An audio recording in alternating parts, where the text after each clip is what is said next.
சிம்ம ராசிக்காரங்களுக்கு எந்த வழியில் உபதேசம் பண்ணால் பிடிக்கும்? எடுத்த உடனே சிம்ம ராசிக்காரங்கிட்ட மரியாதையோட பேசணும். அவங்களுக்கு ரொம்ப மரியாதையோட நீ நீ ரொம்ப நல்ல பையன், நீ ரொம்ப பெருமையான குலத்தை சேர்ந்தவன், பிறந்தவன் அப்படின்னு நீங்கள் உபதேசம் பண்ணி ஒரு விஷயத்த நீங்கள் என்ன சொல்ல வர்றீங்களோ அதை சொன்னாதான் அவங்களுக்கு காதில் எட்டுமே தவிர, நீங்கள் வேற ரூட் எடுத்து பணிவாகவோ இல்லை ரொம்ப அதிகாரத்துல எல்லாம் பேசினா அவங்களுக்கு அது ஃபஸ்ட்டு புரியாது.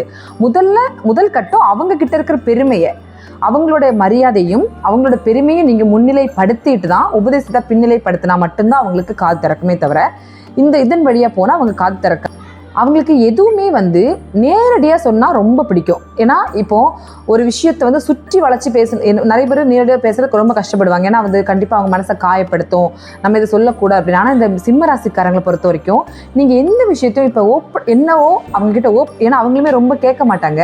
ஆனால் அவங்க உங்ககிட்ட இந்த வார்த்தை வரணும்னு எதிர்பார்ப்பாங்க. அப்போது ஒரு விஷயத்தை ஓப்பனாக அவங்ககிட்ட டேரெக்டாக நீங்கள் சொல்லி இதுதான் பிரச்சனை, ஸோ இப்படி இருக்குது அப்படின்னு இதை எக்ஸாக்ட் பாயிண்ட்டாக அவங்களுக்கு ஒரு பிளான் கூட போட்டு கொடுத்து இதுலேருந்து நீங்கள் இதை ஒரு அட்வைஸ் மாதிரி, ஒரு மரியாதையோடு நடத்துகிற ஒரு அட்வைஸ் மாதிரி சொன்னீங்கன்னா கட்டாயம் இந்த சிம்மராசிக்காரங்க அதை கண்டிப்பாக காது கொடுத்து கேட்பாங்க.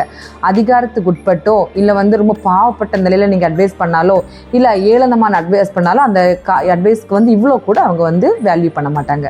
சிம்மராசிக்காரங்களுக்கு ஒரே வார்த்தையில் அட்வைஸ் பண்ணணும்னா, நீ பிறந்த நோக்கமே பிரபலமாகுதா, நீ பிறந்த நோக்கமே சாதாரணமான வாழ்க்கை வாழ்கிறதுக்கு இல்லை, இதெல்லாம் பண்ணுறதுக்கா நீ பிறந்த, நீ எவ்வளோ பெரிய ஆளாக வேண்டியது இருக்குது அப்படின்னு மட்டும் நீங்கள் சொல்லி அட்வைஸ் பண்ணிட்டீங்கன்னா அவங்க என்ன மிஸ்டேக் பண்ணியிருக்காங்கிறது அவங்களே கண்டுபிடிச்சிருவாங்க. நம்ம சொல்லணும்னு அவசியம் இல்லை. அப்போ நம்ம சொசைட்டி முன்னாடி இப்படி இருக்கணும், இப்படி இருக்கக்கூடாது, இப்படி பண்ணணும், பண்ணக்கூடாதுங்கிறது எல்லா விஷயமும் அவங்களுக்கு புரிஞ்சிடும்.